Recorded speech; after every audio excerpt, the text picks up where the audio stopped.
Hello प्यारे बच्चों, तो कैसे हो आप सब। बहुत बहुत स्वागत है आप सभी का आज की इस वीडियो में।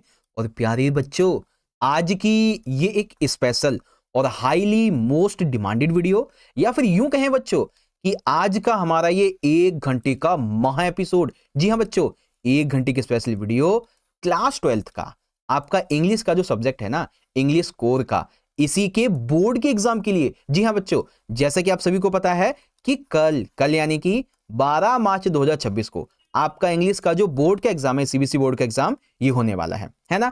तो आज के इस 1 घंटे के सेशन के अंदर हम एक मोस्ट इंपॉर्टेंट जो हमारा सैंपल पेपर नंबर 2 है, इसको डिस्कस करने वाले हैं। और पता है मैंने आपको मोस्ट इंपॉर्टेंट क्यों बोला है, क्योंकि देखो इस सैंपल पेपर 2 का ये जो हमारा पार्ट 2 का वीडियो है ना, इस वीडियो के अंदर हम डिस्कस करेंगे सेक्शन नंबर सी, यानी कि लिटरेचर वाला पार्ट।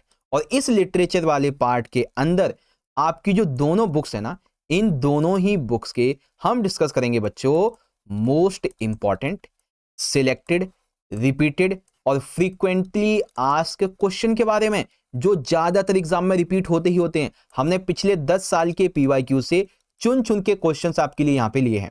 तो डेफिनेटली बच्चों, आज का ये महा सेशन आपके इंग्लिश के 12 मार्च के कल के बोर्ड एग्जाम के लिए बहुत इंपॉर्टेंट होने वाला है। बस आपने क्या करना है बच्चों, सेशन को बिल्कुल एंड तक देखना अगर अच्छी तैयारी करना चाहते हो तो, है ना। और बाकी देखो, आपका फ्रंट पेज कुछ इस तरीके का रहेगा, कोई भी सीरीज मिलेगी, कोई भी एक सेट मिलेगा। ये वीडियो हर सेट के लिए इंपॉर्टेंट है ना। अब आपको ये वीडियो अच्छी लगती है बच्चों, तो इस वीडियो को ज्यादा से ज्यादा लाइक जरूर कीजिएगा वीडियो को देखने के बाद में, और अपने दोस्तों में जरूर से शेयर करना। और जो भी बच्चा चैनल पे पहली बार आ गया बच्चों, चैनल को सब्सक्राइब कर लेना, बेल नोटिफिकेशन को ऑल पे सेट कर लेना, क्योंकि और भी सब्जेक्ट की हम आपकी तैयारी करवाएंगे।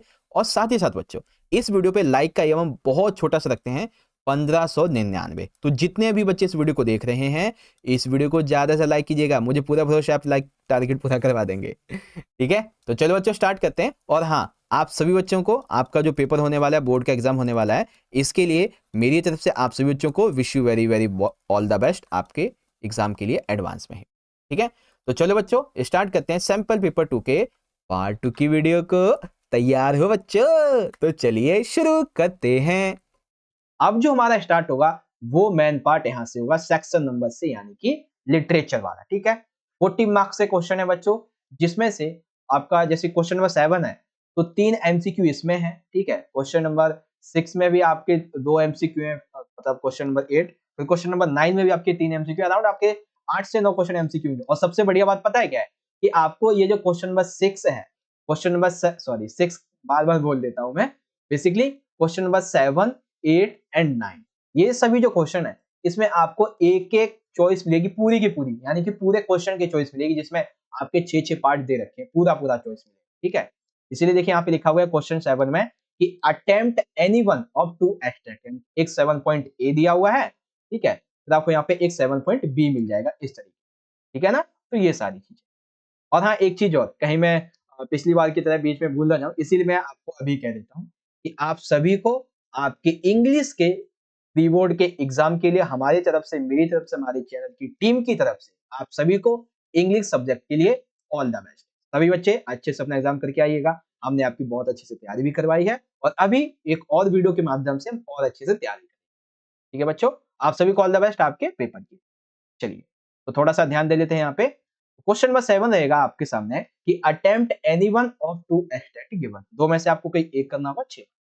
तो यहाँ पे हम देखेंगे जो पहला है, इसे अगर हम थोड़ा सा पढ़ते हैं, what I want should not be confused with totally inactivity, life is what it is about, I want no truck with death, if we were not a single minded about keeping our lives moving, and for once could do nothing. तो ये किससे लिया गया बच्चों? ये कविता है आपकी quite breathing. अब इस संबंध में जो हमसे क्वेश्चन पूछे जाएंगे उनको ध्यान से समझिए। तो पहला क्वेश्चन देखिए बच्चों, यहाँ पे है what does the poet mean by inactivity, यानी कि इन लाइंस के माध्यम से जो पोएट है वो निष्क्रियता, यानी कि बिना किसी कार्य के संबंध में, ऐसे ही आलसीपन के संबंध में वो क्या कहते हैं, यानी कि जो कोई कार्य नहीं करता है उसके संबंध में यहाँ पे क्या कहता है, यानी जो पोएट है। The poet suggest a claim peaceful movement of introspection, it should be totally careful. का मतलब ये है, यहाँ पे कवि जो है वो आत्मनिरीक्षण के एक शांतिपूर्ण क्षण का सुझाव देता है, कि यानी कि जब हम कार्य नहीं कर रहे होते तो उस समय हम अपना खुद का आत्म निरीक्षण करने होते हैं, ठीक है, हम शांत होते हैं, ठीक है, ये चीज है। सेकंड क्वेश्चन में पूछा गया है how is inactivity different from death, यानी कि देखो एक होता है डेथ यानी कि मृत्यु, एक होता है इनएक्टिविटी जब आप कुछ कार्य नहीं करते। तो एक मृत्यु में और एक बिना कार्य करने के संबंध में क्या डिफरेंस है? The poet describe inactivity as a moment of peace and introspection where is death is the end of life. आप समझ गए बेसिकली क्या है इनएक्टिविटी का मतलब? सिंपल सा है, एक एक पर्टिकुलर टाइम पीरियड के लिए आप शांत हो जाते हैं जिसमें आप अपने आप को अंदर से समझते हैं। लेकिन डेथ का मतलब यहाँ पे ये है कि आपकी लाइफ पूरी एंड हो चुकी है, जहां पे इनएक्टिविटी हो ही नहीं सकती। ठीक है, तो ये चीज यहाँ पे इन्होंने कही। ठीक है, दोनों क्वेश्चन आपको एकदम word to word line to line मैंने समझा दिया अच्छी तरीके से। Hope you well understand now. अब आंसर देंगे एमसीक्यू क्वेश्चन का, जिन बच्चों को पता है, नहीं पता है तो मैं आपको बताएं। थर्ड में पूछा गया है why does the poet ask people not speak, कि जो पोएट है वो जो लोग हैं उनसे क्यों कहता है कि ना बोलो, ऐसा क्यों कहता है?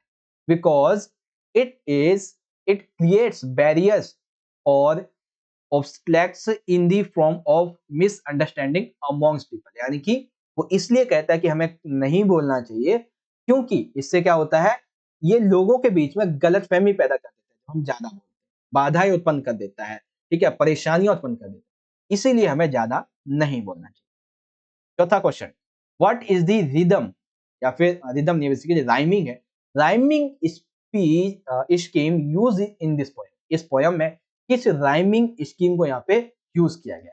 तो इसको यूज किया गया बच्चों रिवर्स के बारे में। दैट मीन्स बेसिकली एक छंद होता है ना जिसे हम छंद कहते हैं इंग्लिश हिंदी में, और इंग्लिश में रिवर्स कहते हैं, तो वो उसे यहाँ पे यूज किया गया बेसिकली। ठीक है, यहाँ पे एक छंद आपको बताना था, क्या था वो, मतलब किस चीज का उपयोग किया गया, तो वो रिवर्स है। ठीक है, अब यहाँ पे आ जाएगा क्वेश्चन नंबर 5। 5 में पूछा गया बच्चों what does poem keeping quiet teachers, यानी कि जो पोएम है कीपिंग क्वाइट शांत रहो, ये हमें क्या सिखाती है? तो ये हमें क्या सिखाती है? टू बी पीसफुल, हमें शांत रहना चाहिए, थॉटफुल, यानी कि बेसिकली हमें क्या रहना चाहिए, हमें विचारशील रहना चाहिए, and have feelings of brotherhood, यानी कि हमारे अंदर भाईचारे की भावना होनी चाहिए। तो ये सिखाती है हमें ये पोएम। ठीक है, तो ऑप्शन नंबर ए हमारा राइट हो जाएगा। ठीक है बच्चों, छठा क्वेश्चन है how will silence benefit the man and nature man, that means जो साइलेंस है वो किस तरीके से एक मनुष्य के लिए वो अच्छा होता है। अब मनुष्य के लिए मैन विल, तो मैन विल क्या है? Man will that means man will stop hurting nature and both will heal themselves, यानी कि जब हम शांत रहते हैं तो ये हमारे लिए भी अच्छा है और हमारे नेचर के लिए भी अच्छा है, हमारी प्रकृति के लिए भी अच्छा है, और खुद हमारे आसपास के लोगों के लिए भी अच्छा है। ठीक है, तो यहाँ पे हमारा option number B is the correct answer. ठीक है बच्चों, तो यहाँ पे आपको क्वेश्चन नंबर 7 का ये जो पार्ट नंबर ए है बिल्कुल अच्छी तरीके से समझ में आ गया होगा, जिसमें हमने 7 पॉइंट नंबर ए यानी कि ये जो एक्सट्रैक्ट था हमारा कीपिंग क्वाइट वाला, इसके हर एक क्वेश्चन को बहुत अच्छे तरीके से समझ लिया है। ठीक है बच्चों, अब इसी में आपको एक मिल जाएगी चॉइस, तो ये रही भैया हमारी choice 7 point. No in country money in the country scale of gay, the richest life of state has never been found, or so the voice of the country seems in the complaint. I can't help owning the uh, great relief it would be to put these people at one stroke out of their pain. And the next day, as I come back into the shade, I wonder how should like you to come to me and offer to put my gently out of my pain. ये है basically road side stand के साथ। ठीक है, तो अब इससे कैसे क्वेश्चन पूछे जाएंगे उनको ध्यान से समझिए। तो क्वेश्चन इस तरीके से है बच्चों, पहला क्वेश्चन है who is referred to as beasts of prey and why, यानी कि ये जो पोयम है हमारी रोड साइड स्टैंड, इसमें एक beasts of prey and why, beasts of prey का मतलब यहाँ पे बेसिकली ये है कि बीट्स यानी कि राक्षस टाइप में। ठीक है, तो शिकारी जानवर किसे कहा गया और क्यों कहा गया? बेसिकली जो पॉलिटिशियंस हैं जो कि पावर में सत्ता में बैठे हैं और इसके पॉलिटिशियन की जो अपोजिशन में बैठे हैं, इन सभी को बीट्स कहा गया है। क्यों कहा गया है? क्योंकि ये जो है वो किसी भी तरीके से गरीब लोगों की मदद नहीं करना चाहते। उन्हें कोई फर्क नहीं पड़ता है कि गरीब जो गांव के लोग हैं वो गरीब हैं, ठीक है। तो politician sitting in the power and position and they do not care about the condition of the rural poor, यानी कि ये जो गरीब अमीर लोग हैं, बेसिकली अमीर की नहीं, यानी कि जो सत्ता के लोग हैं, जो अपोजिशन में है सत्ता के संबंध में, वो सभी गरीबों का भला कभी नहीं। दूसरा question, what was the play of the folk with the who had put the roadside stand. That means यहाँ पे ये बताया गया है कि सड़क के किनारे खड़े जो लोग थे उन्होंने क्या दलील दी, दलील क्या दी, उन्होंने क्या कहा था इसके बारे में। तो वो कहते हैं इट इज दैट, यहाँ पे आईटी होना चाहिए, ठीक है, आईटी होना चाहिए। It is that the rural force pleaded potentially for some customers to stop by they buy some of their goods।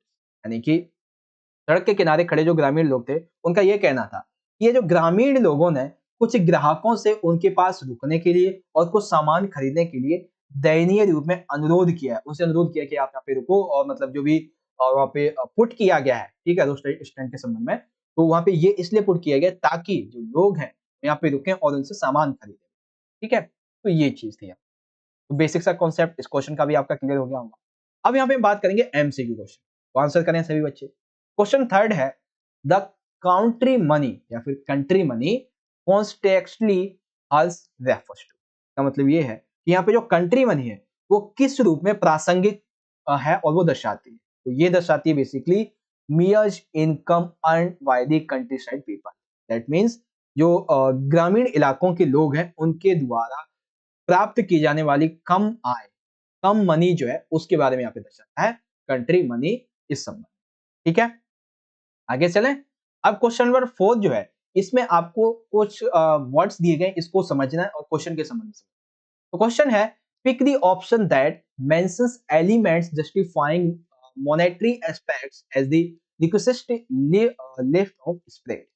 का मतलब ये है कि उस विकल्प को चुनना है जो कि मुद्रा के पहलू के संबंध में आत्मा की उपेक्षित वृद्धि के रूप में उचित है। यानी कि क्या है, request lift of spirit. That means कि आत्मा की उपेक्षित वृद्धि के संबंध। तो यहाँ पे देखेंगे हम क्या होता है। तो कॉन्फिडेंस बिल्कुल ठीक है, जब हम हमारे अंदर कॉन्फिडेंस होगा तभी पैसा कमा पाएंगे। ईगो गलत। फिर सेल्फ स्टीम बिल्कुल ठीक है, सेल्फ स्टीम का मतलब है हमारे अंदर स्वाभिमान होना चाहिए। Status does not matter. Fame यानी कि हाँ आपके पास यश होना चाहिए, ठीक है, यानी कि आपका रुतबा टाइप में इस तरीके से होना चाहिए। तो ये सारी चीजें तो हम क्या कहेंगे, पहला ठीक है हमारा, तीसरा ठीक है एंड पांचवा ठीक।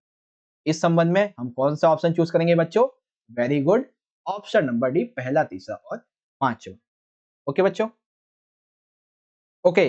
अब नेक्स्ट समझेंगे। तो यहाँ पे एक बार मैं लेके आता हूँ पांचवे छठे को, ये रहा देखो।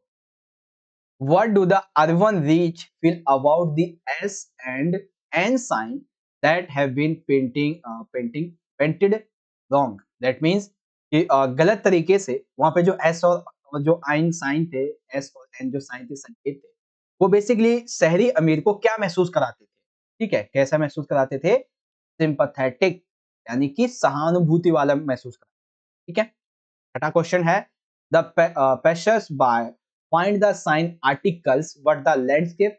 मतलब कि राहगीर जो थे उनको साइन बेसिकली आर्टलेस जैसा लगता था, लेकिन लैंडस्केप कैसा लगता था, लैंडस्केप बेसिकली ये लगता था एस्टिक टाइप है, यानी कि एक सौंदर्य शास्त्र जैसा कुछ, ठीक है। तो ये वर्ड थोड़ा सा अलग हो गया यहाँ पे, ठीक है, थोड़ा हाई लेवल का हो गया। वेल मैंने ट्राई किया था कि थोड़ा आसान वर्ड लेके आओ, लेकिन फिर भी हो गया, कोई दिक्कत नहीं।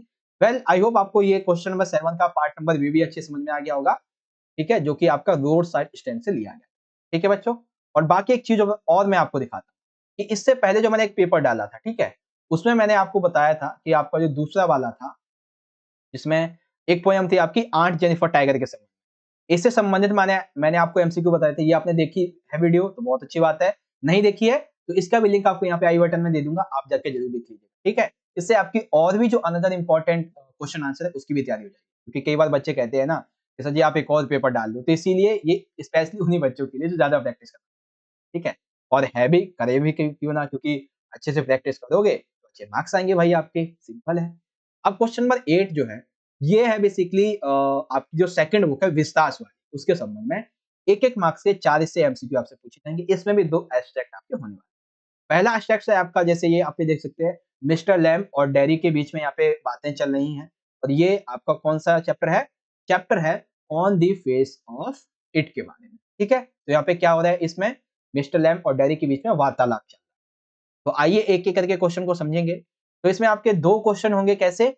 नॉर्मल, और 2 होंगे एमसीक्यू। तो याद रखें, मैं आपको एक चीज और बता देता हूँ कि यहाँ पे ये जो मैं क्वेश्चन आपको बता रहा हूँ, पहला और दूसरा, ये क्वेश्चन आपसे आपके एग्जाम में 2 मार्क्स के आपके जो क्वेश्चन होते हैं ना, 2 मार्क्स वाले क्वेश्चन, उसमें भी आ सकते हैं। इसीलिए मैंने यहाँ पे थोड़ा सा बड़ा क्वेश्चन लेने की कोशिश की, ताकि 1 नंबर के बहाने से आपको 2 नंबर का क्वेश्चन समझा दिया जाए और आप अच्छे से उसको समझ। तो अगर क्वेश्चन आ भी जाए तो आसानी से लिख दोगे, ठीक है। जैसे पहला क्वेश्चन है, why did Derry avoid people? Derry peoples को क्यों अवॉइड करता था? तो आप सभी को पता है वो क्यों करता था। Because he is become reclusive and introvert, यानी कि वो किस लिए करता था? इसलिए करता था क्योंकि वो एकांत चाहता था, वो अपने आप को चाहता था कि मैं अकेला रहूं, इसीलिए वो लोगों को क्या करता था? अवॉइड करता। आपका 1 नंबर का जो आंसर है वो बस इतना हो जाए, ठीक है। 1 नंबर का आंसर बस इतना है। 2 मार्क्स में लिखेंगे, actually his physical deformity took a tool on his mental health, he perceived that everybody was looking at and thinking about him. That means दरअसल उनकी जो शारीरिक विकृति थी, विकृति ने उनके मानसिक स्वास्थ्य पर एक उपकरण ले लिया था, यानी कि मानसिक स्वास्थ्य पर एक बहुत ही गहरा प्रभाव छोड़ा था, ठीक है।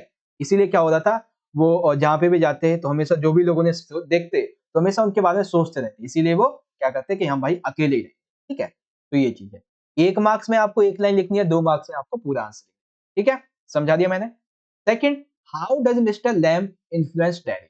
आप सभी को पता है, डैरी जब चोरी करने के लिए आता है उसके बगीचे में, तो वो किस तरीके से इन्फ्लुएंस करता है, मिस्टर लैम्ब कैसे डैरी को इन्फ्लुएंस करता है, कैसे बढ़ावा देता है। तो Lamb tells that he is old and has an thin leg, children tease him calling Lamey Lamb, but still they came to his garden, ठीक है। सिंपल सा आप 1 मार्क्स में ये आंसर लिख देंगे। क्या बोला भाई मैंने बोला Lamb tells that his he is old and has a tin leg, that means उसने बताया मिस्टर डैरी को कि मिस्टर लैम ने डैरी को बताया, देखो डैरी, मैं एक बहुत ही बूढ़ा आदमी हूँ, ठीक है, और मेरा जो पैर है एक में फ्रैक्चर भी है, ठीक है, और इसीलिए मुझे बच्चे लैमी लैम भी बुलाते हैं, लेकिन फिर भी मुझे इससे कोई मतलब नहीं है, और इसके बावजूद भी वो मेरे गार्डन में घूमने आते हैं। They are not afraid of him because he is not afraid of them,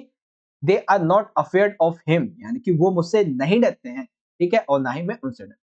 He is never bothered about his old age or thin leg, as life has many more things to offer. That means वे उससे बच्चे जो थे वो उससे नहीं डरते थे, क्योंकि वो उसे डराता ही नहीं था। साथ ही वह अपने बुढ़ापे के संबंध में या फिर उसका जो एक पैर था फ्रैक्चर था, वो उससे कभी परेशान नहीं होता है। क्यों? क्योंकि उसे मिस्टर लैम को जीवन ने, प्रकृति ने और भी बहुत सारी विशेषता दे रखी, बहुत सारी खुशियां दे रखी, बहुत सारे ऑफर्स दे रखे, ठीक है। तो यानी कि बेसिकली मिस्टर लैम डैरी को ये समझाना चाहता है, देखो, हालांकि मेरा पैर में फ्रैक्चर है, लोग मुझे लैमी लैम बुलाते रहते हैं, बच्चे मुझसे डरते भी नहीं है, ठीक है, मतलब डरते भी हैं, साथ में फिर भी आते मेरे गार्डन में खेलने के लिए, ठीक है, लेकिन फिर भी मैं अपने आप को बहुत अच्छा समझता हूँ। क्यों? क्योंकि मुझे प्रकृति ने और बहुत सारी विशेषताएं दी हुई है, इसीलिए मतलब इसी तरह से वो इन्फ्लुएंस, सिंपल, ठीक है। अब आता है क्वेश्चन नंबर थर्ड। थर्ड में पूछा गया है, Mr Lamb believe that Derry wanted to turn back because of he, मतलब मिस्टर लैम्ब को ये एहसास होता है कि डैरी जो वो शायद डर गया है या क्या हुआ है, जिसकी वजह से वो वापस जाना चाहता है, मतलब वो वापस अपने घर जाना चाहता है उसके बगीचे से। तो ऐसा क्यों था? बिकॉज मिस्टर डैरी कह सकते हो या फिर डैरी बच्चा जो था, Derry he was afraid of slam, क्योंकि डैरी भी एक बच्चे की तरह मिस्टर लैम्ब से डर रहा था, इसीलिए वो वापस जाने की चेष्टा, वापस जाना चाहता था। सेकंड क्वेश्चन मतलब एमसीक्यू का question number 4, why did not Mr Lamb feel hurt by children's comments, because that means Mr Lamb children's के द्वारा जो कमेंट किया जाता है लैमी लैम के संबंध में या फिर अनदर जो कमेंट्स हैं उसको लेकर भी वो क्यों बेसिकली दुखी नहीं होता या फिर आहत नहीं पहुंचता, ठीक है, because he likes them, that means वो उसे पसंद करता है। नहीं, ये पसंद के संबंध में नहीं, ये नहीं होगा, ये होगा डी वाला। ही thought that it suits him, that means उसने सोचा कि ये उसके अनुरूप है। बच्चे कुछ भी बोलते रहें, मुझे इससे क्या मतलब है, मुझे मैं जैसा हूँ मुझे तो उससे मतलब है, बच्चे चाहे कुछ भी कहें मेरे बारे में। और आज के टाइम पे ना ये कड़वी सच्चाई है कि यदि आपको सफलता प्राप्त करनी है ना, सफलता प्राप्त करनी है, तो आप भूल जाओ कि समाज आपके बारे में क्या कह रहा है, लोग आपके बारे में क्या कह रहे हैं, आप भूल जाओ क्या कह रहे हैं, बस आप अपने गोल को याद रखो, ठीक है? क्योंकि लोगों का काम ही है चुगली करना, आग लगाना। वो होता है ना, एक कहावत सुनी होगी आपने कि आग लगा को घी मतलब कुछ इसी तरीके से कि आग में घी डालना, इस तरीके से, ठीक है ना? तो वही कहानी यहाँ पे भी। मिस्टर लैम्ब को डज़ नॉट मैटर, उसे चिल्ड्रन कुछ भी कहे, उसे मतलब ही नहीं था इस चीज़, ठीक है ना? तो ये चीज़ है। तो आपको 8 पॉइंट क्वेश्चन नंबर 8 का 8 पॉइंट ए समझ में आ गया। देखो, मैं थोड़ा टाइम बेशक से ले रहा हूँ आपका, लेकिन हाँ, आपको जितना हो सकता है, उतना अच्छी तरीके से यहाँ पे समझाने की कोशिश करें, ठीक है? अब जो सेकंड क्वेश्चन है, ये है आपका अनदर वाले से। क्वेश्चन है, my Antarctic experience was full of such emphasis but the best accord just short of the Antarctic circle eight 65.5 degree south. यानी कि मेरा ये जो अंटार्कटिका में जाने का एक्सपीरियंस था वो काफी अच्छा था, काफी ऐसा था जिसे मैंने जिंदगी में पहली बार किया था। ठीक है, उसके बाद वैसे आप इसे चाहो तो पढ़ लेना इजीली, ठीक है? बाकी मैं आपको क्वेश्चन आंसर समझाता हूँ। और चैप्टर का क्या नाम है? चैप्टर का नाम है journey to the end of the year, ठीक है? चलिए, क्वेश्चन दिया हुआ है बच्चों हमको, what revelation did the author have on her trip to Antarctica? यानी कि क्या रिविलेशन होता है, what revelation did the author have on her trip to Antarctica? That means यहाँ पे ये बताना है कि लेखिका ने अंटार्कटिका की अपनी यात्रा के दौरान किस रहस्य को देखा।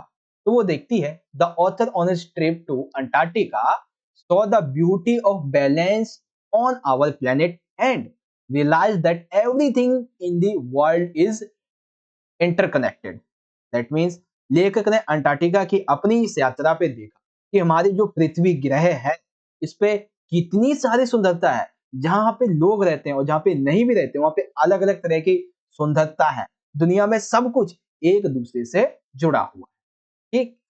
सेकंड है, व्हाट इज बेसिकली फाइटोप्लैंक्टन, ठीक है ना? यहाँ पे इंपॉर्टेंस नहीं आएगा, बेसिकली एक मार्क्स में बेसिकली इतना ही आएगा कि ये फाइटोप्लैंक्टन है क्या बेसिकली।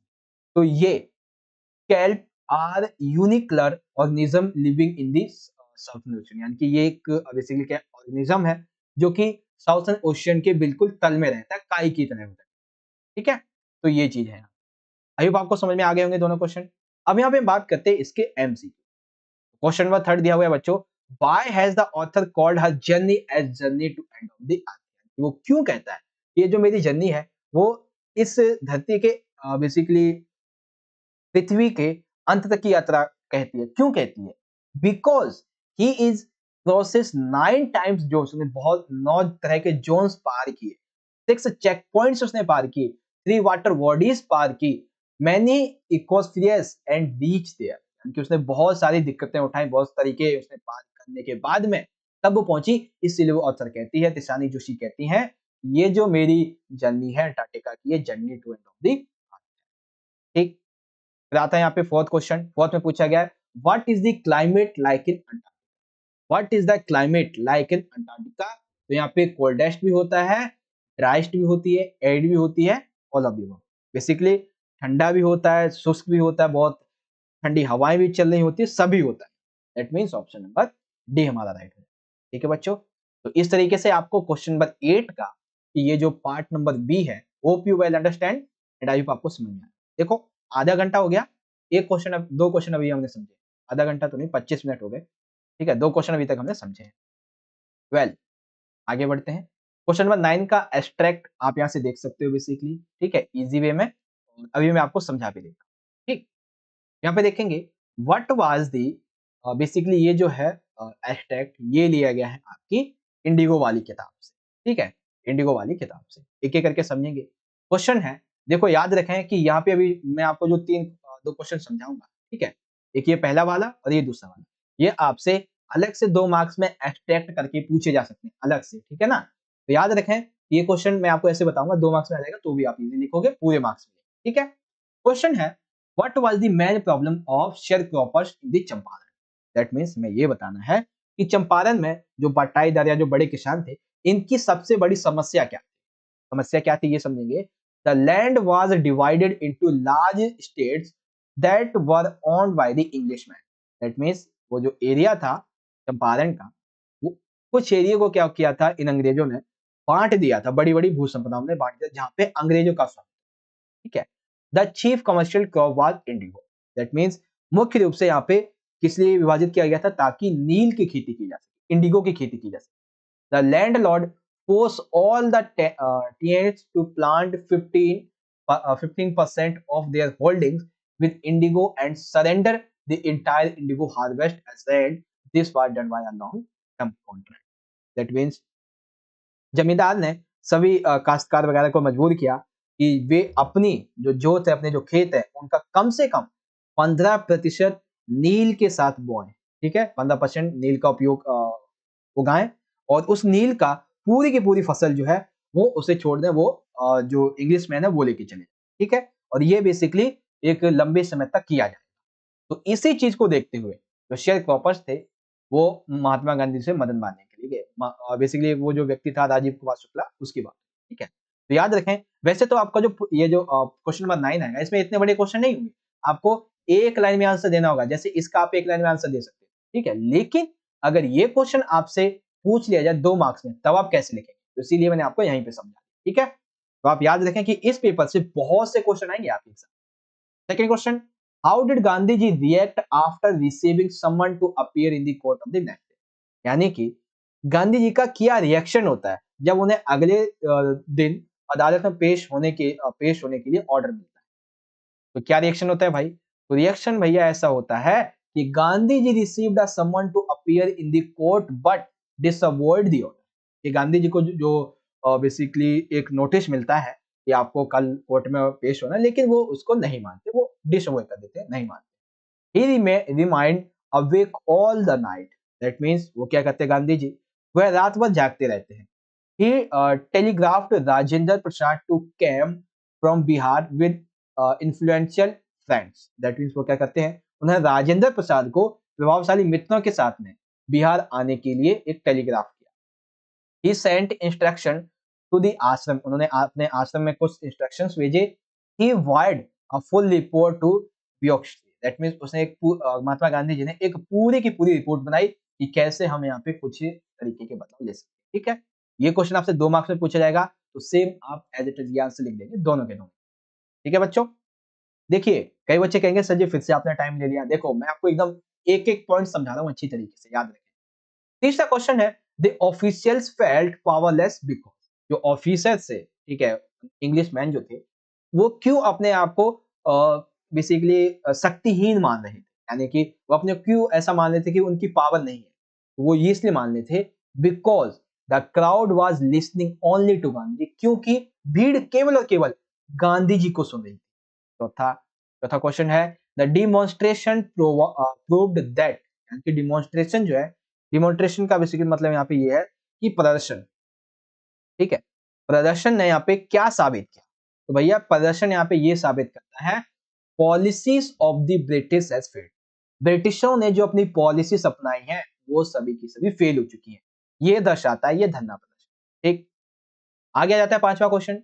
पांचवें पूछा गया बच्चों, इस क्वेश्चन को एक बार दोबारा समझेंगे। देखिए क्वेश्चन में है, which style from those given below is being used by author when he says, यानी कि नीचे जो क्वेश्चन आपको दिया गया है, apparently the authorities wish to consult their superiors, यानी कि यहाँ पे ये जो कथन कहा गया है, कौन सा कथन कहा गया है बच्चों? यहाँ पे ये कहा गया है कि जाहिर है अधिकारी अपने जो वरिष्ठ थे इनके परामर्श, अपने वरिष्ठों से यानी कि अपने ऊपर के लोगों से बात करना चाहते थे, ठीक है। तो यहाँ पे क्या कहा गया है, क्या कहा है लेखक ने, किस चीज को यहाँ पे मतलब क्या यूज किया है, sarcastic, ह्यूमरस, ड्रामेटिक या फिर परसुएविक्स। ये यहाँ पे क्या यूज किया है, बेसिकली यहाँ पे एक व्यंग्य यूज किया है कि sarcastic, व्यंग्यात्मक यूज किया है। छठा question, the outcome of Gandhi ji's the meeting with the official inquiry commission was that means यहाँ पे गांधी जी का क्या आउटकम्स निकल के आते हैं उनकी उस मीटिंग्स के जो उन्होंने उसके एक इंक्वायरी कमीशन के साथ में की थी। तो आउटकम ये निकल के आता है a compensation of 20% was set. 25% का एक कंपनसेशन जो है वो sharecroppers and British Englishman के साथ में सेट हो जाता है। ठीक है, बेसिक सा कॉन्सेप्ट ये था हमारा। ओके बच्चों, बाकी आप यहाँ पे देख ही सकते हैं जो मैंने आपको क्वेश्चन बताए हैं 9.a के। वेल आगे चलते हैं अगले क्वेश्चन की तरफ। अब जो है वो क्वेश्चन नंबर है 9.b। यह है आपकी जो चैप्टर है पोएट एंड पेनकिस के बारे में। ठीक है, अब इससे संबंधित देखेंगे हर एक क्वेश्चन को बहुत अच्छी तरीके से, किस किस तरह के हमारे यहाँ पे क्वेश्चन आएंगे। तो आप चाहो तो इसको इजीली पढ़ लेना। ठीक है, सुब्बू वगैरह के बारे में ये कहानी दी हुई है ना। चलिए क्वेश्चन देखेंगे। तो पहले 3 क्वेश्चन आपके नॉर्मल ही हैं, फिर आपसे एमसीक्यू। पहला क्वेश्चन है how does the author describe the makeup room of Jimmy studio, यानी जिमी स्टूडियो का जो मेकअप रूम है ऑथर उसे कैसे डिस्क्राइब करता है। तो ऑथर डिस्क्राइब करता है इट वाज डिमली लिट। का मतलब क्या है भैया, इसका मतलब ये है कि एक तरीके से डिम लाइट होता है ना, कि एक रोमांटिक लाइट टाइप में ऐसा। इट ऑल्सो हैड लाइट्स, यानी कि यहाँ पे और भी बहुत बड़ी बड़ी लाइट्स थी। लार्ज मिरर्स, बहुत बड़े बड़े मिरर्स थे एट ऑल एंगल्स, यानी कि हर एक angle. And the makeup artist had to face bring light and intense heat there. That means वहां पे मेकअप आर्टिस्ट को तेज रोशनी और तेज गर्मी का वहां पे सामना करना। Second question, what is the meaning of the God that failed? That means यहाँ पे वह परमेश्वर, वह ईश्वर जो कि असफल हुआ, इसका अर्थ क्या है? इसका अर्थ ये है, it refers to a collection of HY6 eminent literacy figures about their journey into communism and disillusionation. Disillusionate Stephen Spender was one of the author. That means यहाँ पे ये बताया गया कि द गॉड फेल, इसमें बेसिकली जो कि विचारधारा आपने सुनी है ना, साम्यवाद टाइप में कुछ ऐसा। तो इसकी यात्रा के संबंध में बताते हैं। यहाँ पे कई साहित्यकार आते, यहाँ पे निबंध लिखते, उनको दर्शाता है ये सभी। ठीक है, और स्टीफन स्पेंडर जो है वो लेखकों मैंने इस लेखक में से एक। ठीक है, तो ये बेसिक सा कॉन्सेप्ट था। ठीक है, वेल अब यहाँ पे एक और क्वेश्चन है हमारा इसी संबंध में। क्वेश्चन हमारा ये कहता है why does seem like the author is doing nothing in the studio. हमें ऐसा क्यों लगता है कि ऑथर स्टूडियो में कुछ नहीं करता है। Because the writer's job was a cut to file newspaper clippings. That means लेखक जो था उसका काम था अखबारों की कतरने काटना और file. The other employees it looked like he was tearing up newspaper which they said was not worthy for the job। यानी कि अन्य जो कर्मचारी उनको ऐसा लगता है ये तो समाचार पत्र को फाड़ रहा है केवल, और क्या नौकरी होगी इसकी, और ये नौकरी थोड़ी ना होती है, तो टाइम पास है। इसलिए हमें ऐसा लगता है कि जो ऑथर है वो स्टूडियो में कुछ भी कार्य नहीं कर रहा होता है। तो ये चीज थी। ठीक है, अब 3 क्वेश्चन आएंगे आपके इससे संबंधित एमसी। तो पहला क्वेश्चन है यहाँ पे दिया हुआ है बच्चों, आप देख सकते हैं स्क्रीन पे। क्वेश्चन 4 है the boy in the makeup room was जेलिस of home, यानी कि जो बॉय था वो मेकअप रूम में किससे जलता है। बेसिकली वो जलता है Subbu success and his closeness to the boss. Subbu की सक्सेस से वो जलता है और बॉस से वो ज्यादा क्लोज है, ये उसकी जेलिस का कारण। ठीक है, यानी कि डी राइट हो जाएगा। उसके बाद यहाँ पे आता है क्वेश्चन नंबर हमारा 5। 5 में पूछा गया है why was Subbu called a multi faceted genius, यानी कि सुब्बू को आखिर मल्टी फेस्ड जीनियस क्यों कहा गया है। वो इसलिए कहा गया है because ability to create and manage things, उसके पास इस चीज की एबिलिटी है, वो किसी चीज को क्रिएट कर सकता है, मैनेज कर सकता है बात। फिर आगे आता है छठा, the ferrous deftly it shows that Subbu, यानी कि ये जो पैरा है, इस पैरे के अंतर्गत ये जो वाक्यांश दिया गया है कि चतुराई से उकेरना, दैट मीन्स चतुराई से दिखाना, ये क्या दर्शाता है। तो ये दर्शाता है Subbu was skilful in creating the characters. Subbu जो था वो क्रिएटर कैरेक्टर्स को क्रिएट करने में बहुत ज्यादा स्किलफुल था, ये दर्शाता है। ठीक है, तो ये कहानी थी बेसिकली यहाँ। आई होप आपको ये पूरा का पूरा मामला समझ में आ गया होगा 9.b का। ठीक है, वेल यहाँ पे हमारा हो जाता है ये क्वेश्चन नंबर 9 खत्म। अब हम बात करेंगे क्वेश्चन नंबर 10। ठीक है, क्वेश्चन नंबर 10 में हमारे 2-2 मार्क्स के बेसिकली 6 क्वेश्चन है, बट हमें 5 ही आंसर। ठीक है, पहला क्वेश्चन है why did Sophie not want Jansie to know about her story with Danny, यानी कि सोफी जो थी वो अपनी स्टोरी अपनी और डैनी की स्टोरी के बारे में जेंसी को क्यों नहीं बताना चाहती थी, क्यों नहीं चाहती थी कि जेंसी को मेरी इस स्टोरी के बारे में पता चले, डैनी के बारे में। Basically Sophie did not want that Jancy should know about her story with Danny because she was afraid that Jancy would tell about the story to the whole neighborhood। यानी कि सोफी को ये डर लग रहा था कि अगर मैंने जेंसी को डैनी की कहानी बता दी तो हो सकता है कि ये जो बेसिकली एक सेकेंड जेंसी है, ठीक है, ये उससे इसको पूरे पड़ोस में फैला देगी, ठीक है। She feared that her father might get to hear it and would create a row। यानी कि और उसे लगता था जैसे ही मेरे पापा को पता चलेगा डैनी के बारे में, मेरी लव रिलेशनशिप के बारे में, ठीक है, एक जो कि एक तरफा थी, तो वो हंगामा खड़ा कर देंगे और मेरे लिए बहुत सारे बंधने बना देंगे, ठीक है। इसीलिए सोफी नहीं चाहती थी कि उसके दोस्त कह लो या फिर व्हाटएवर यू वांट, जो कि बेसिकली उसका दोस्त टाइप का था डैनी, उसके बारे में नहीं चाहती थी कि जेंसी को पता, ठीक है।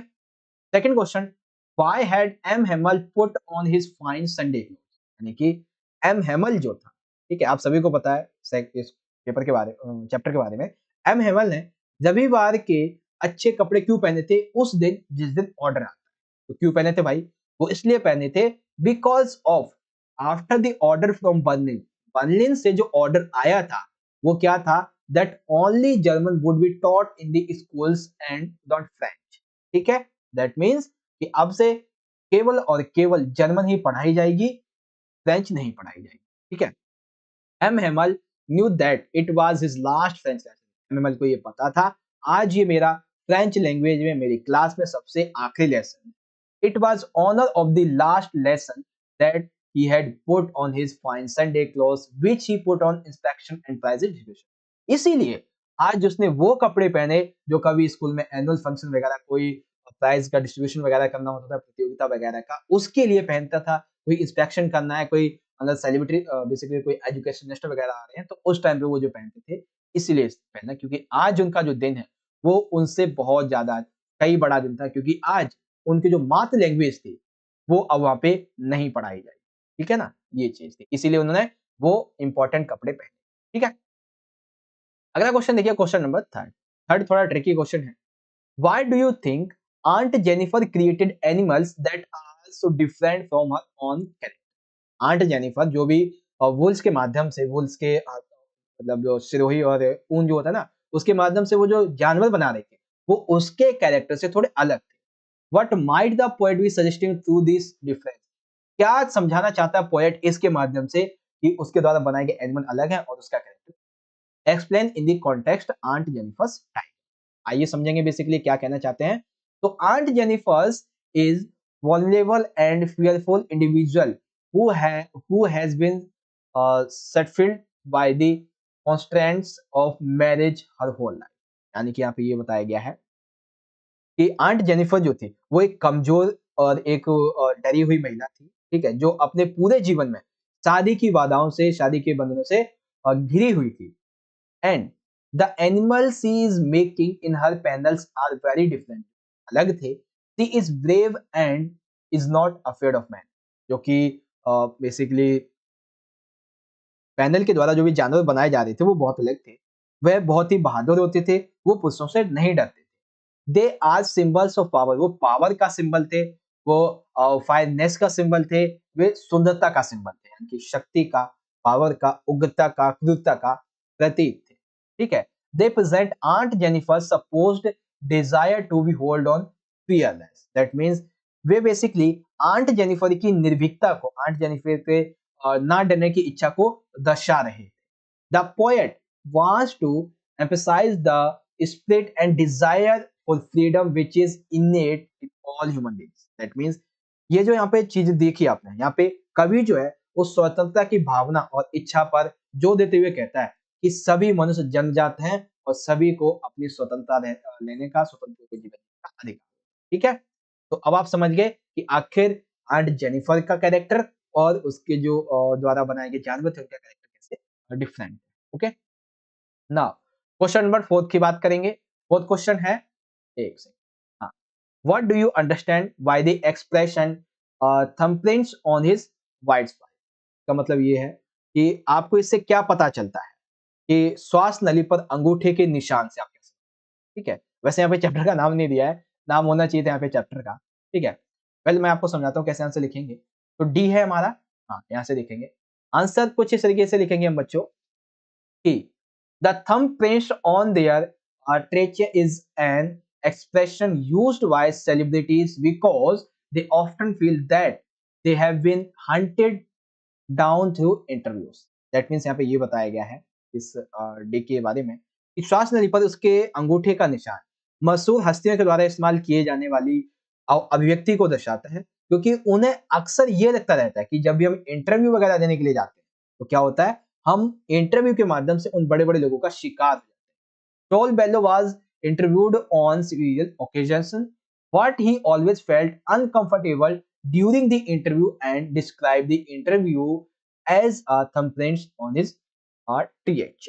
That means शाउल बोलो को कई मौकों पर इंटरव्यू के लिए बुलाया जाता है लेकिन जब वो इंटरव्यू के दौरान जाते हैं तो हमेशा वो अपने आप को डरा हुआ महसूस करते हैं, असहज महसूस करते हैं और जब इंटरव्यू दे रहे होते हैं उस समय अपने श्वास नली यानी कि अंगूठे के निशान के रूप में वो वर्णित करते हैं, ठीक है?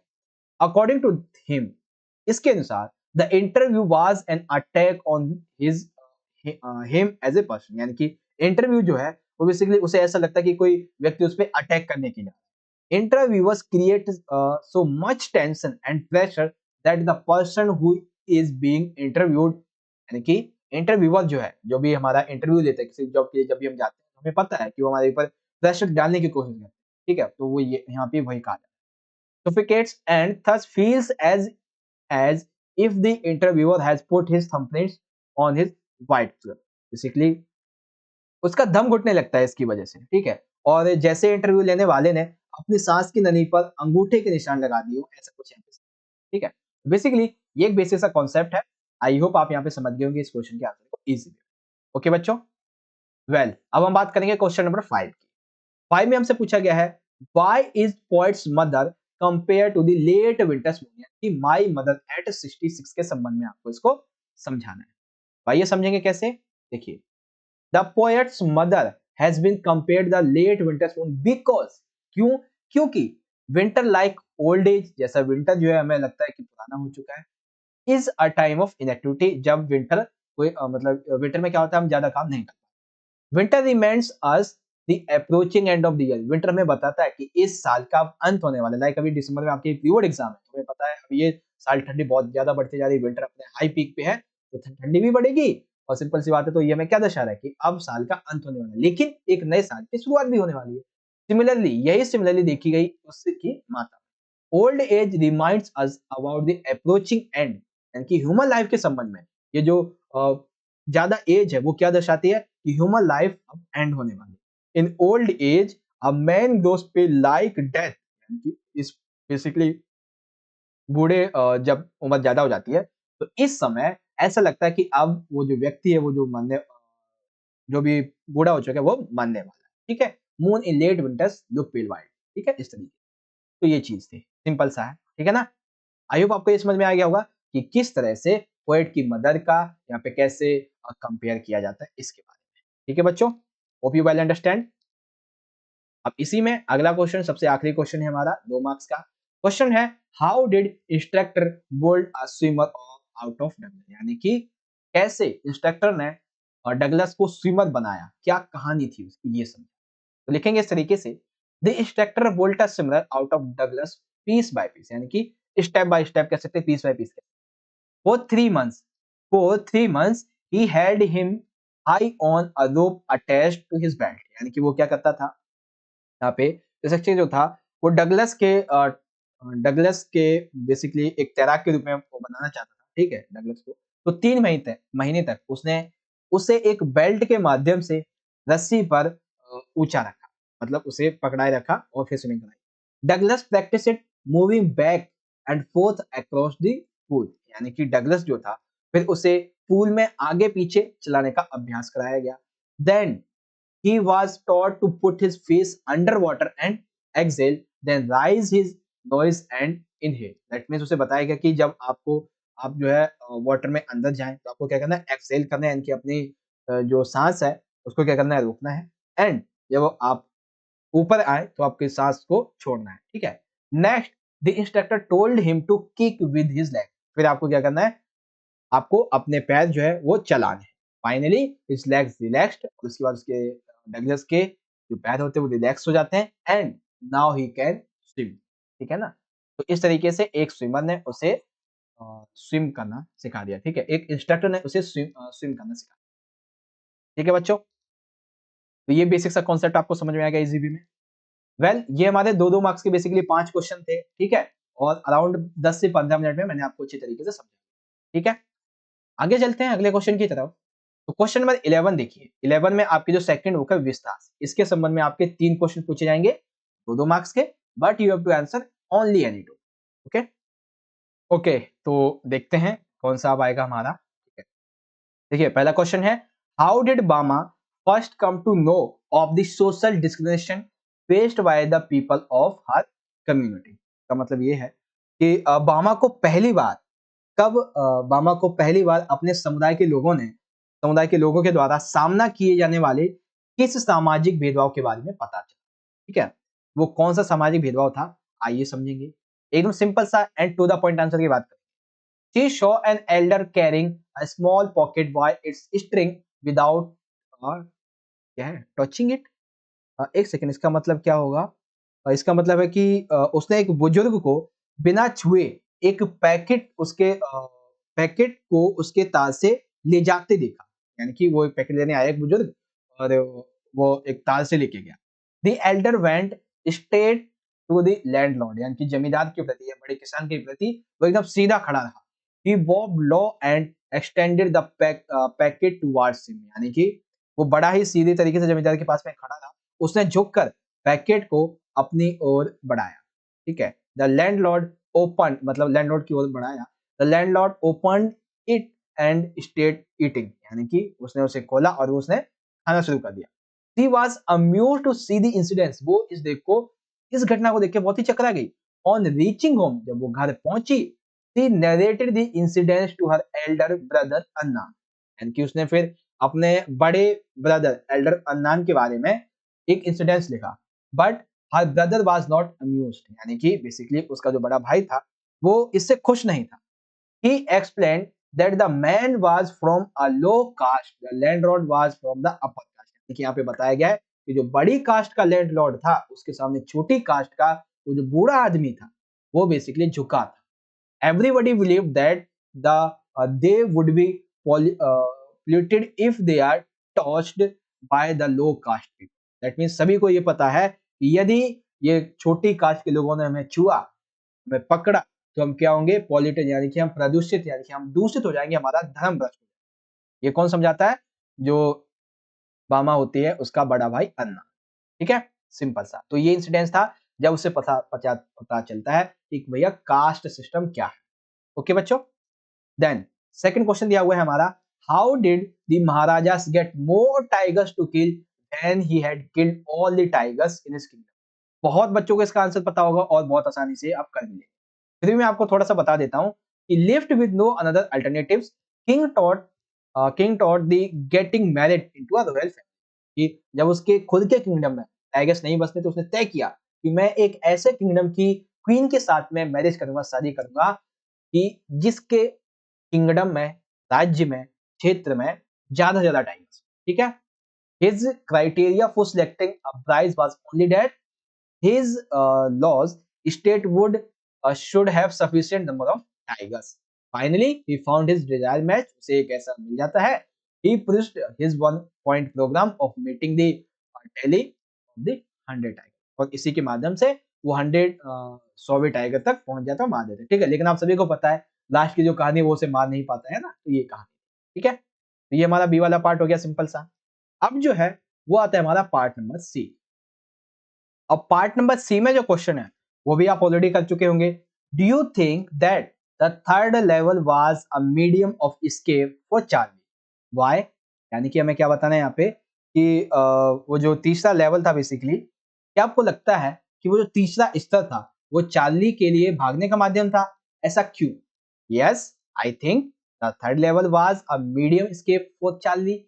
Life in the modern world is full of insecurity, fear, war, warriors and stress. आज के समय पर ये वर्तमान की हमारी दुनिया पूरी तरीके से असुरक्षित है, डर है, युद्ध है, चिंताएं हैं और लड़ाइयां हैं.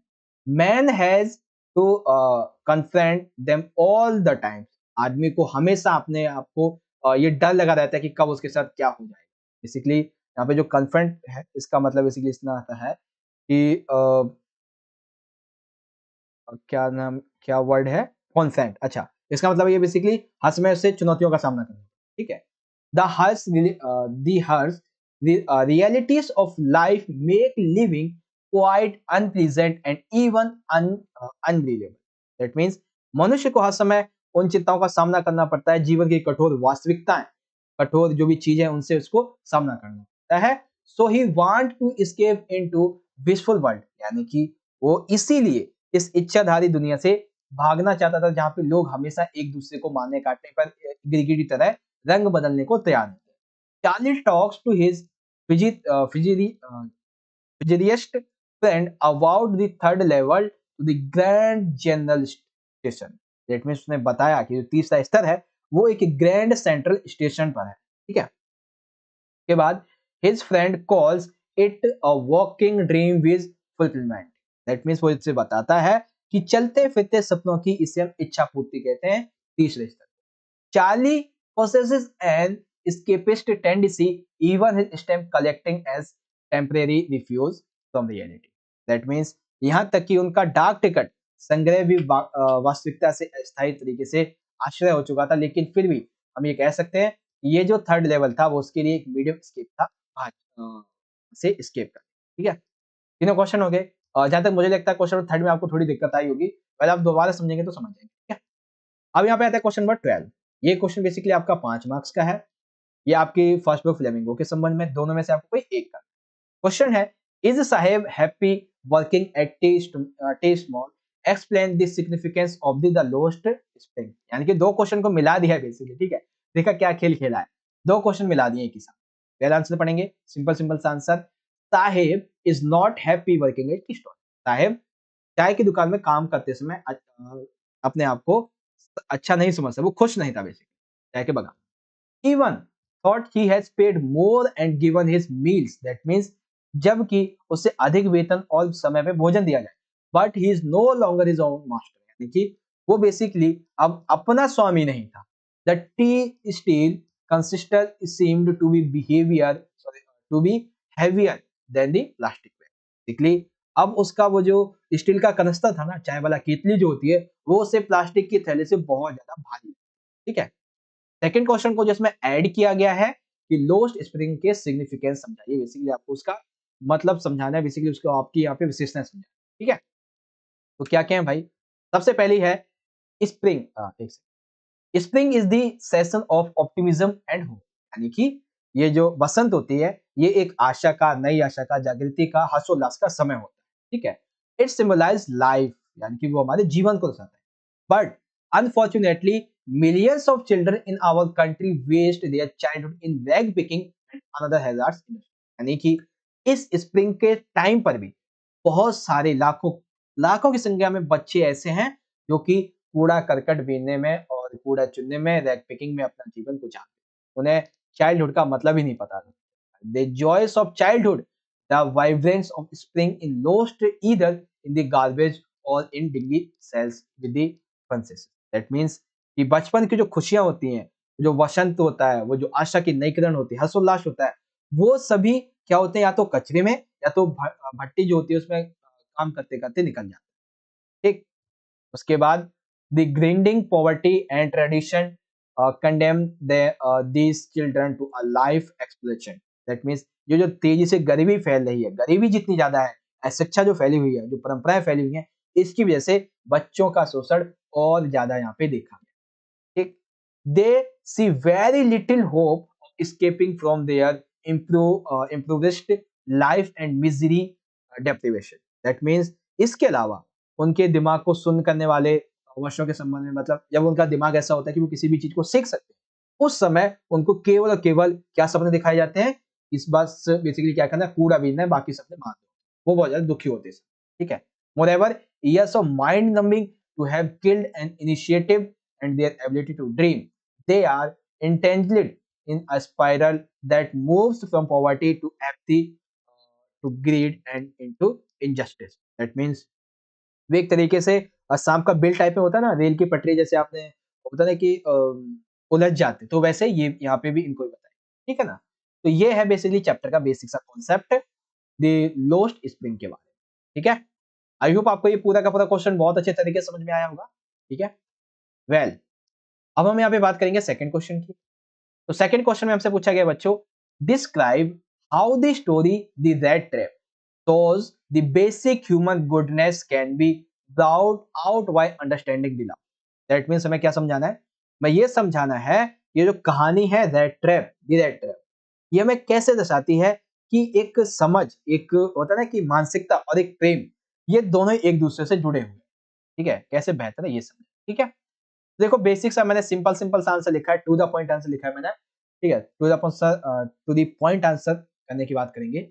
This story the red trap highlights the fact that composition and the conscience can awaken the essential goodness in a man.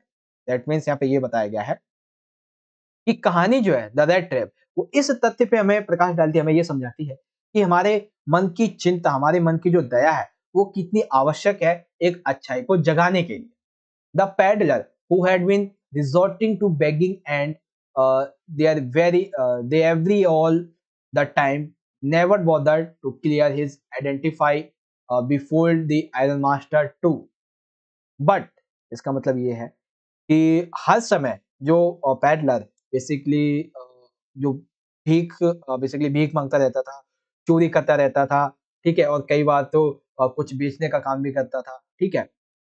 ये हमेशा अपनी पहचान छुपाता रहता था, किसी को बताता था। लेकिन चाहे मालिक हो, नौकर हो, उसने सभी को बेवकूफ बनाया। But Adela gave him a royal treatment, served him delicious soup, super, gifted her father's dress to him. लेकिन यहाँ पे एडला जो थी, उसने एक कदम उठाया, क्या? उसका एक अच्छे से सत्कार किया, सम्मान किया, उसे स्वादिष्ट खाना परोसा रात का, ठीक है, और साथ ही अपने पिता की पोशाक भी उसे उपहार के रूप में। The kind of uncounted love and compassion from Adela made him realize his mistake, and further he confused his guilt too. This way she made to lot of difference in his life and to got transformed into a much better person. His left he left the stolen money behind, even a letter and the gift for Adela. Simple सी बात है कि एडला जब उसे अच्छा खासा खाना देती है, स्वादिष्ट भोजन देती है, अपने पिता की जो पोशाक है, पैसे जो कपड़े होते हैं, वो भी उपहार में देती है।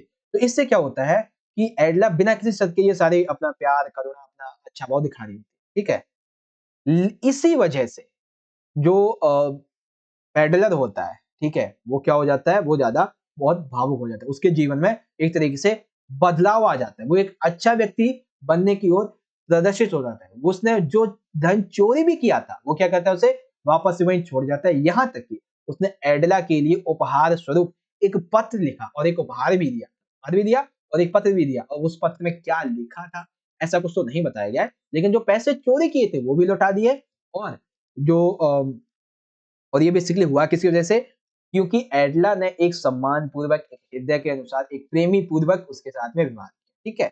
और ये सच्चाई है बच्चों, यदि आप किसी के साथ में अच्छा व्यवहार करते हैं, तो वो भी आपके साथ में अच्छा व्यवहार करता है। हालांकि 100 में से एक बंदे को अगर हम छोड़ दें ऐसा, तो उसका मैं कुछ नहीं कहता, लेकिन 99% बच्चे, बंदे जो है, लोग जो है, व्यक्ति, मनुष्य आपके साथ में अच्छा व्यवहार करते हैं।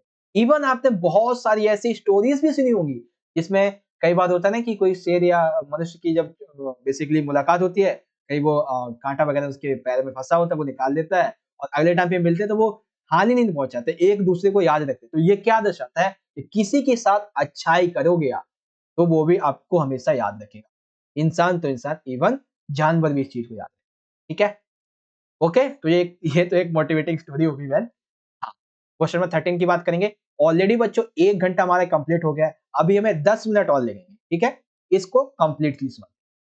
तो पहला क्वेश्चन है, do you think being human being is a greatest wretched and treating an enemy is not a sin, explain taking reference the enemy. देखो बहुत ही कठिन क्वेश्चन है लेकिन आसानी से समझाऊंगा। आपको क्या लगता है कि इंसान होना सबसे बड़ा पुण्य, सबसे बड़ा पूजनीय कार्य है, या फिर दुश्मन का इलाज करना पाप है? तो इसे आपको समझाना है दी एनिमी के कॉन्सेप्ट के समझ। क्वेश्चन दोबारा से समझ लो, आपको ऐसा क्या क्यों लगता है कि इंसान होना सबसे बड़ा पुण्य है और दुश्मन का इलाज करना सबसे बड़ा पाप नहीं है? ठीक है, दोनों क्वेश्चन एक ही तरीके से है, ठीक है। चलिए वेल आंसर करेंगे। आंसर इस तरीके से करेंगे, I agree with this statement, मैं इससे बिल्कुल ठीक हूं। Reason reason is being whatever is our nationality, gender, colour, caste, word, we are human first. यानी कि हमें डज नॉट मैटर कि आपका देश क्या है, आप मेल है, फीमेल है, आपका कलर क्या है, ब्लैक, व्हाइट, व्हाटएवर, आपकी कास्ट क्या है, सबसे पहले इस धरती पे हम एक इंसान है। Being employed in conflicts and controversies in the side product of our egoism and ideology। That means यहाँ पे ये बताया गया है कि संघर्ष और विवाद के संबंध में उलझा रहना और अहंकार, विचारधारा, ये सभी तो इस जीवन के हमारे क्या है, कुछ अटेंशन है बेसिकली, ठीक है। दिस एग्जिस्ट, ये सही भी है, because of difference in perception about any idea of issue. हर एक व्यक्ति का हर एक आइडिया के संबंध में, हर एक टॉपिक के संबंध में अलग अलग आइडियाज होते हैं, डिफरेंस होता है, ठीक है। बट आवर बेसिक कंसेप्ट, लेकिन हमारे यहाँ पे एक बेसिक जो कॉन्सेप्ट है, कंसेप्ट है, जो हमारी बेसिक बात है वो ये है, is sensitive for others suffering as reflected very beautifully through the character doctor Sadao in the entering story the enemy. Basically यहाँ पे ये बताया गया है कि ये जो कहानी है द एनिमी की, ये डॉक्टर सदाव के चरित्र के माध्यम से एक बहुत अच्छी सी खूबसूरती यहाँ पे प्रस्तुत करती है। Example, it is rather a core of our spirit, even mythology of every religion support this idea of composition. यानी कि हम, हमारी आत्मा का जो केंद्र है, हमारे अंदर अंदर का जो केंद्र है वो क्या है? सद्भावना, भाईचारा, लोगों की मदद करना। धर्म इसमें सबसे बाद में आता है, ठीक है। हालांकि हम धर्म का समर्थन जरूर करते हैं, लेकिन धर्म इंसानियत के बाद में आता है, ठीक है। वन कैन नॉट डिनी it's existence in spite of all the worldly elements. That means हम इसके अस्तित्व को नहीं नकार सकते हैं कि आत्मा जो है उसके केंद्र में क्या है? भाईचारा, दोस्ती, भावना, ये सब है, ठीक है। और धर्म भी माना जाता है, हम इसे नहीं नकार सकते, ठीक है। तमाम जो सांसारिक तत्व हैं, इनके होते हुए भी मानवता की झलक हमारे चारों ओर, हमारे शब्दों में, हमारे कहानियों में, हमारे कर्तव्यों में दिखाई देती है, ठीक है। साथ ही so whether the injured one is our enemy or fired, it should never matter while treating or extending a helping hand। That means इसीलिए कोई भी जब व्यक्ति पीड़ित होता है, इसलिए हमें क्या करना है? चाहे घायल व्यक्ति बेशक से हमारा शत्रु हो, मित्र हो, वटेवर, यदि आप एक डॉक्टर हैं तो आपका सबसे पहला जो कर्तव्य है वो है आपके सामने एक घायल व्यक्ति का उपचार करना। इससे कोई फर्क नहीं पड़ता है कि वो किसी कंट्री का है, अनदर आतंकवादी या वटेवर। पहले आपको क्या करना है? एज ए डॉक्टर, फिर एज ए नेशनैलिटी आपको उसे सरेंडर करवा देना है, ठीक है। ये चीज इसके बाद फिर वही लिख दिया, humanity is a common thread which binds us despite our differences since time unknown and till up eternity humanity will prevail। That means मानवता बेसिकली एक सामान्य धागे के रूप में, एक माला के रूप में, जो कि बहुत सारे मतभेद होते हैं, बहुत सारे डिफरेंसेस होते हैं, बहुत सारे डिस्पाइट्स होते हैं, के बावजूद भी हम उसे बंधे रहते हैं, ठीक है। ये चीज है बेसिकली, ठीक है। ओके, वेल एक क्वेश्चन और हमारा बचा है यहाँ पे, उसके बाद आपका ये पूरा का पूरा पेपर कंप्लीट, ठीक है। 1 घंटा मैंने बोला था, 1 घंटा 10 मिनट, 1 घंटा 5 मिनट हो चुके हैं, 5 मिनट और लगेंगे हमें दूसरा क्वेश्चन, ठीक है।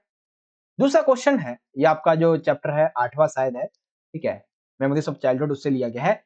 Children are keen observes, they notice every happening in their surroundings. यानी कि ये ऑब्जर्व किया गया है कि बच्चे बहुत ज्यादा पर्यवेक्षक होते हैं, वो अपनी आसपास होने वाली हर एक घटना को नोटिस करते रहते हैं।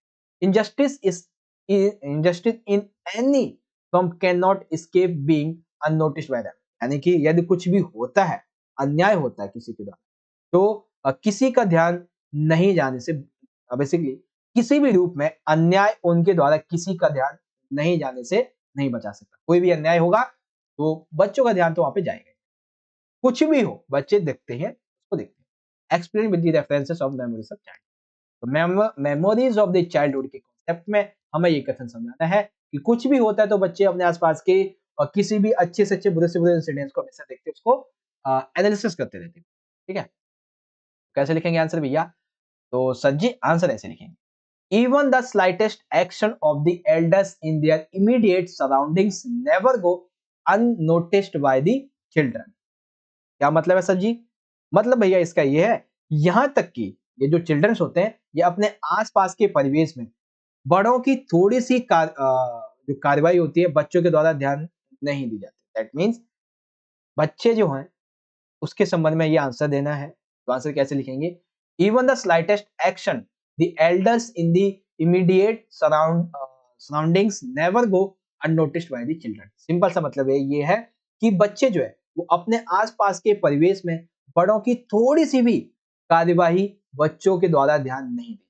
ठीक है, they do not recall reconcile with their fate but become reverse reveal as and when we find a chance। That means वे अपने भाग्य से मेल नहीं खाते, बल्कि जैसे ही मौका मिलता है वे विद्रोही बन जाते हैं, वे बेसिकली उसके विरोध में कहने लगते हैं। They tend to raise their voice against the injustice, it may not bear fruit immediately like in the Jitlasa and Bama। That means basically यहाँ पे ये बताया गया है, जैसे जेटला शाह और बामा जो थे, ये अपने मामले के इनका जो मामला था, जो जिस चीज का उन्होंने सामना किया था, उस संबंध में इनको फल तुरंत नहीं मिला था। तो ऐसे ये है कि ये भी आवाज उठाते हैं तो इनको भी फल तुरंत नहीं मिलता, but so a seed of revelation they become more sensitive, respective and they readily get an idea of any injustice done to them। That means कि अधिक संवेदनशील, ग्रहणशील ये हो जाते हैं और फिर अपने साथ हुए किसी भी अन्याय को तुरंत आभास हो जाते हैं और वो उसके खिलाफ आवाज उठाते हैं, जैसा कि हमने चैप्टर में जिटकलासा और बामा की में समझा था बच्चों। ठीक है, कंप्लीट। अब इसमें आगे आता है, if got right grooming with their courage, यानी कि अगर सही परिवेश मिल जाए तो will power, hard work, determination, guidance, ये क्या है, far sightedness, these seeds children bloom। यानी कि यदि बच्चों को सही परिवेश मिल जाए तो वे अपने साहस में, उनकी शक्ति में, इच्छा शक्ति, मेहनत, संकल्प, धैर्य बहुत अच्छे तरीके से अपना विकास कर सकते हैं। In both of the various of memories of the childhood, memories of childhood के दोनों ही वर्जन्स के संबंध में thought depicted are from societies in different parts of the world। That means यहाँ पे मेमोरीज ऑफ चाइल्डहुड के संबंध में दोनों संस्करण में ये चित्रित किया जाता है कि ये जो दुनिया है यहाँ पे कई समाज के हिस्से हैं। Both of the women belong to marginalized section of their respected societies, suffered a lot but never gave up being observant। They took calculated steps, education to keep bring themselves from the mess of ignorance and aquarius। That means देखो, यदि बच्चों को simple सी बात है, उन्हें अच्छा परिवेश मिल जाएगा, ठीक है, तो क्या होगा, अच्छा उनका साहस बढ़ेगा, इच्छा शक्ति बढ़ेगी, मेहनत करेंगे, संकल्प, धैर्य, ये सभी बढ़ेगा।